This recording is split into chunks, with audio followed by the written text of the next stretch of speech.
Sri Guruvya Namaha. Today we are going to see the subject economics. In 11th standard we are going to learn about microeconomics. The first chapter is introductions. Every field of study has its own language and own way of thinking. For example, if you see in mathematics, we will talk about the algebra. In science, it will deals with the experiments. Accounts deals with profit and loss. And what about economics? Economics is no different. It consists of language in terms like demand, supply and market. So the most important purpose of this book help you to understand an economics way of thinking. Here we'll get a combination. It is a combination of theory, numericals with live examples. So this will give you an ample opportunity to develop and practice the skills. So before learning economics, we have to know about a person, Adam Smith. He is called as a father of economics and he is very well known for his book, Wealth of Nations. Now we are going to see about the definition of economics.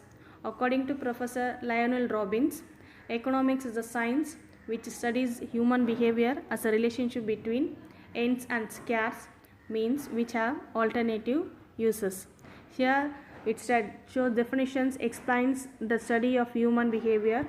The human behavior is nothing but as a consumer, as a producer, how we are going to produce the goods, how we are going to satisfy our needs. That needs the relationship between the ends and the scarce. That means the resources with the limited resources. That resources which have the alternative uses. So he defined, well, economics is a science which studies the human behavior as a relationship between ends and scarce means which have the alternative uses. Next we are going to study about the main category, that is the branches of economics. So it has been broadly classified into two types, microeconomics and macroeconomics. So in 11th standard you are going to learn about microeconomics, where in 12th standard we learn about the macroeconomics. In simple words, you can say micro we are going to learn about the small unit, where in macro we are going to learn about the large unit. Now we will see the major differences between the micro and macroeconomics.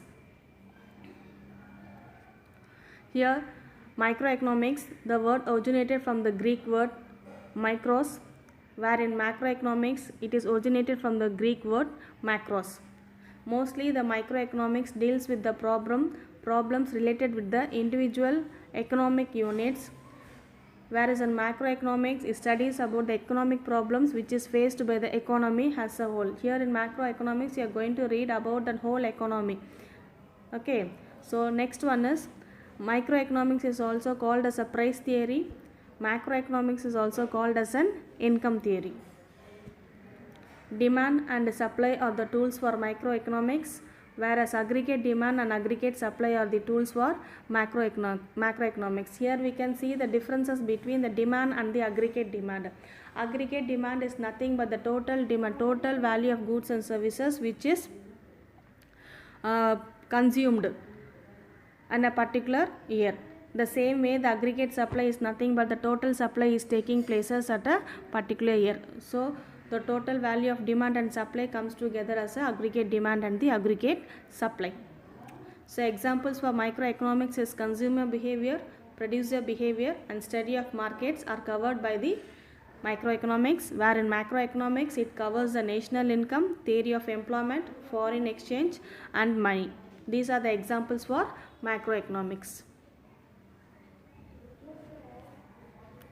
The next we are going to see about the differences of positive economics and normative economics.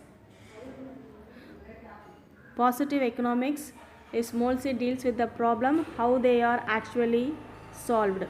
But in case of normative economics, it deals with the problem how it should be solved. That means what are the steps we are taking to solve the economic problem.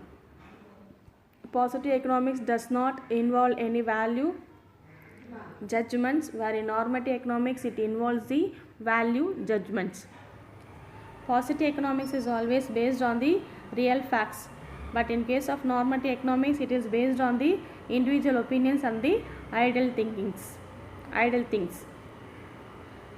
Positive economics is also called as a descriptive in nature. Normative economics is also called as a policy economics.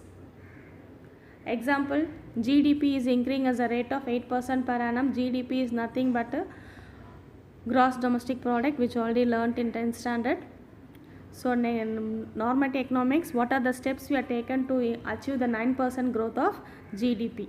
These are the main differences between the positive and the normative economics.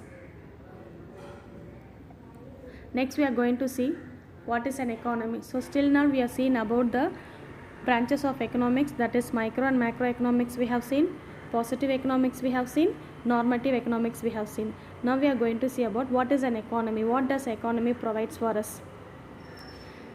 Economy is a system that provides a living. That living means living to earn. So you can see various activities are carried out in an economy. You can see in the pictures what are the activities which carries in an economy.